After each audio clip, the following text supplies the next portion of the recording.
What is going on, everybody, and welcome back to the channel, where today I have finally gotten around to talking about Plague Tale Requiem.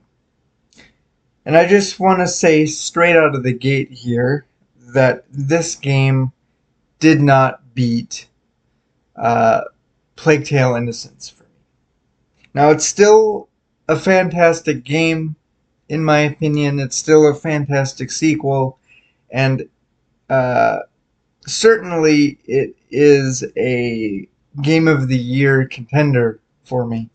I just don't think that it left the same impact on me that the original game did.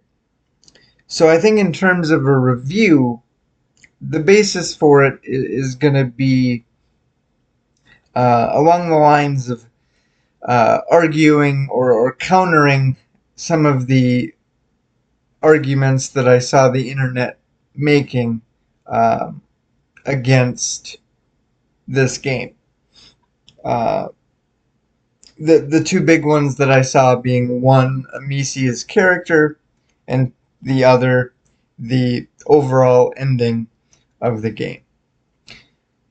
Now, in terms of Amicia's character, is she obnoxious and overbearing here and things of that nature? Yes. But I don't necessarily feel as though that is entirely unwarranted. And I think to see that, you definitely would need to take everything into consideration and really stop and think about what got her here, right? Um, the whole situation regarding the macula all the way around is just something that no person, let alone children, should have to experience and live through. Never mind the fact that they uh, pretty much went through the entirety of the first game believing that both their parents were dead, which in turn created one hell of a survival experience where they really only had each other to depend on. And I think in a lot of cases, uh, it put Amicia in this position where, as the older sister, she also had to kind of step into that maternal role to keep um, Hugo kind of on the path that he needed to be on and keep him going. And then you fast forward to Requiem, and their mother is alive. She's back in the picture. Although her children have forged this bond through their experiences that she's just not able to penetrate. Um, and I think this time around there is a level of maturity about them. And of course, I'm not speaking in terms of there being a substantial time lapse between games where they would uh, grow or age physically. I'm speaking more along the lines of this situation causing them to grow up a lot quicker than they otherwise would have or should. This is something that in many aspects would probably make them wise beyond their years, as they say, right? So I think Amicia is kind of in this place where she can kind of read between the lines a little bit and challenge the adults on some of their decision making, call them out on their bullshit, so to speak.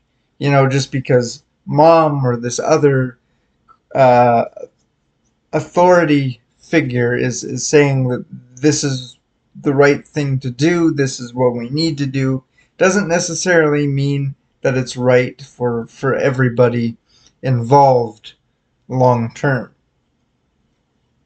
And I just think Amicia is really a product of her environment. I think she has been developed and molded by everything that they've lived through.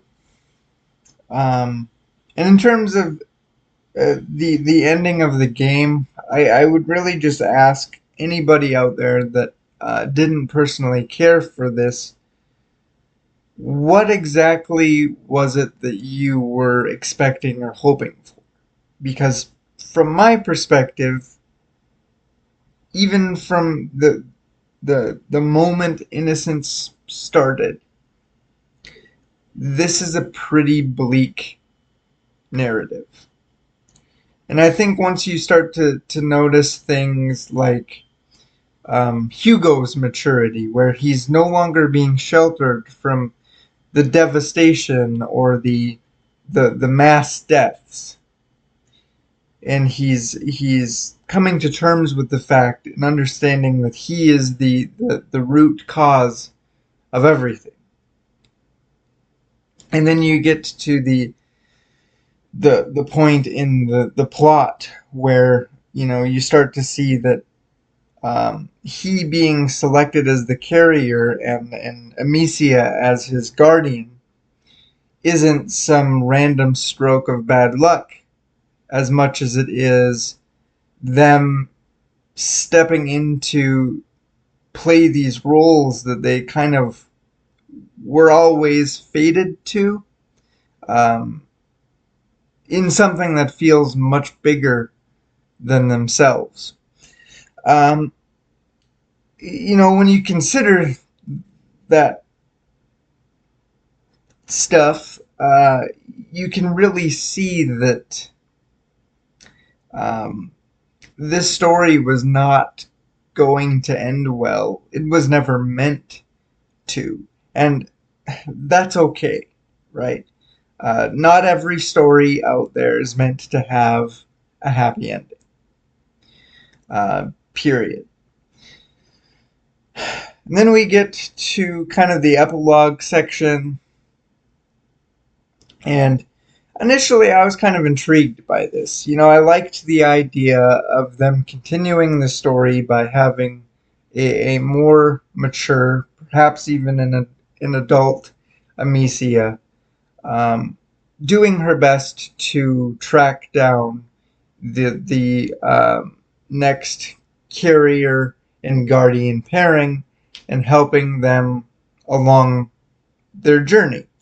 Um, but the more I thought about it, the more I realized that, if the developers stick to using historical events and historical uh, plagues or outbreaks, there isn't another one that would take place in Amicia's lifetime, unfortunately. Which brings us to the after credit scene or mid credit scene, whatever you want to call it, where we briefly get to look at the macula appearing in another character. We briefly get to see that they are in a hospital bed, and we hear the heart monitor, I guess, or other medical equipment beeping in the background, which initially kind of I didn't really like. Kind of made me sad in a sense, just because I really was a fan of the aesthetic of everything, um, the medieval French setting and everything like that. But then I kind of marinated on that, and I'm kind of curious as to what the macula could look in a more modern era. What would the the horde of rats look like,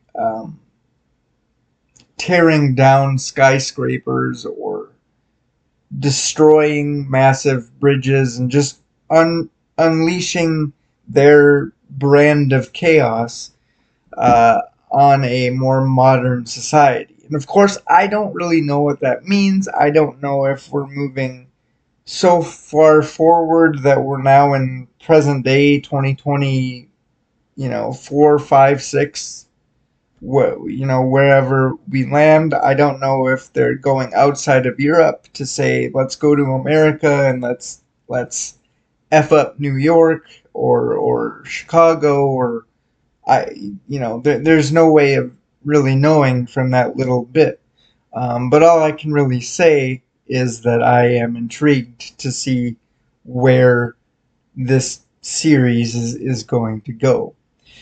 But that's gonna about wrap this episode up, guys. So until next time, as always, take care of yourselves, and we'll see you in the next video.